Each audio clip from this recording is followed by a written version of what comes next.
बिस्मिल्लाह की बरकत का वाक़या। कहा जाता है कि किसी इलाके में कहत साली पैदा होगी। इस कहत साली की लपेट में न सिर्फ इंसान बल्कि चरिंद परिंद सब इसका शिकार हो गए। मवेशी मालिकान बेहद परेशान थे। इस दौरान एक मस्जिद के मौलवी ने जुमा के खुतबे में नायत यकीन के साथ ये बात बताई कि अल्लाह का नाम लेकर यानी बिस्मिल्लाह पढ़कर दरिया को हुक्म दिया जाए तो वो भी नाफरमानी नहीं करता। खुतबा सुनने वालों में एक चरवाहा भी मौजूद था। मौलवी की ये बात इसके दिल में उतर गई और इस बात पर इसका यकीन कामिल हो गया। इसने वापस आकर अपनी बकरियां खोली और सीधा दरिया पर चला गया। ऊंची आवाज से बिस्मिल्लाहिर्रहमानिर्रहीम बोल दरिया को कहा वो अपनी बकरियां चरवाने के लिए दूसरी पार जाना चाहता है और इसे कहा कि मुझे अपने ऊपर से गुजरने दे। ये कहकर इसने अपनी बकरियों को लिया, वो दरिया पर चलता हुआ दरिया पार कर गया। दरिया के दूसरी तरफ का इलाका घास से भरा पड़ा हुआ, दरख्तों के पत्ते भी सलामत थे क्योंकि किसी को यहाँ तक आने की रसाई नहीं थी।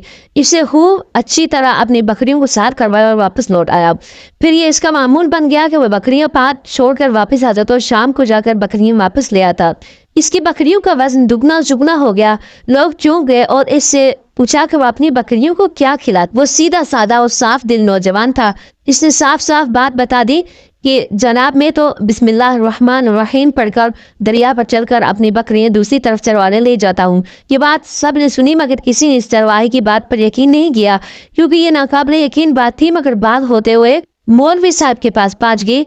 मौलवी साहब ने इस चरवाहे को बुलाया, उस सारा माजरा पूछा। इस चरवाहे ने मौलवी साहब को ये हवाला बना लिया कि मौलवी साहब मैं तो आपका शुक्रिया अदा करने वाला था। आपने जुमे के खुतबे में जो नुस्खा बताया था कि बिस्मिल्लाह कहकर दरिया को भी हुक्म दो, वो भी इनकार नहीं करता, तो मैं तो बस आपके नुस्खे पर अमल कर रहा हूँ।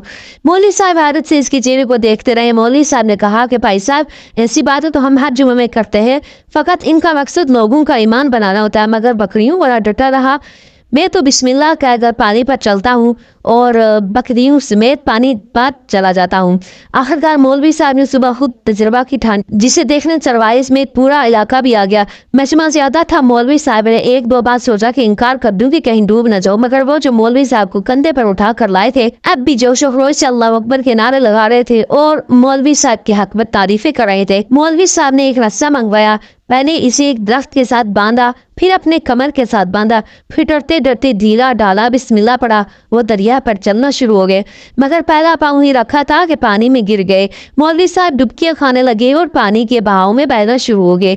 लोगों ने खींच खींच कर बाहर निकाला। मौलवी साहब की इस हरकत ने चरवाहे को परेशान कर दिया कि मौलवी साहब की बिस्मिल्लाह को ये क्या हो गया है, क्योंकि इसका ये रोज का मामूल था। इसके अपने यकीन में कोई फर्क ना आया। इसने बिस्मिल्लाह कहकर बकरियों को पानी की तरफ इशारा किया और खुद इनके पीछे चलना शुरू हो गया और इनको पाप छोड़कर वापस भी आ गया। लोग इसे वलीउल्लाह समझ रहे थे और इसके हक में नारे लगा रहे थे, मगर वो सबसे बेनियाज सीधा साधा इंसान था। वो मौलवी साहब के पास पहुंचा और कहा, पानी पर चलते हुए मुझे आपकी बिस्मिल्लाह की बीमारी का पता चल गया है। इस चरवाहे ने दरख्त से बंधी रस्सी की तरफ इशारा किया और कहा, मौलवी साहब ये है आपकी बिस्मिल्लाह की बीमारी। आपकी बिस्मिल्लाह की बरकत को ये रस्सा खा गया।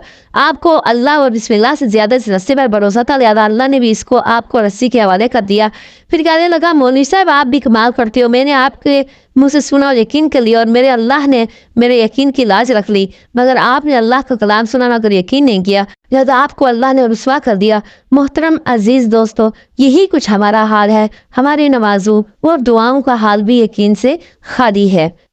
ऐसे मज़ीद वाक़यात सुनने के लिए हमारे चैनल को सब्सक्राइब कीजिए और बेल आइकन को दबाइए।